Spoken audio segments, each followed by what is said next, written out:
we move for the grant of bail. My client is a former police officer who has a very clean record. He is not a flight risk. Kanina lang may tangkang pagpatay sa kanya dito mismo sa loob ng korte. This shows the level of danger he is facing while in custody. Your Honor, the evidence of guilt is strong.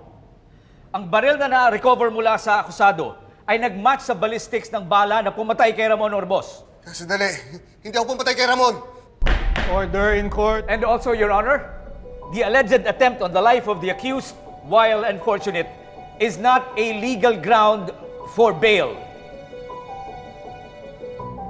Bail is a matter of right only in cases not punishable by reclusion perpetua. Ang kinaso sa akusado, murder. Counsel, you know murder is punishable by reclusion perpetua. Klaro ang batas.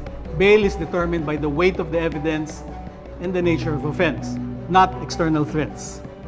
Kung natatakot ang akusado sa kanyang buhay, maybe instead he could request for a protection order.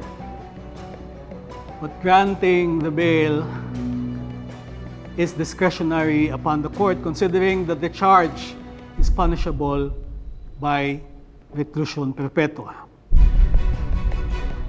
Therefore, the motion for bail is denied.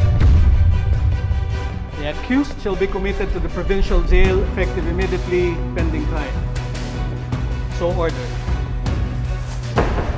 Judge, wala akong kasalanan. Sheriff, Attorney! serve the commitment order.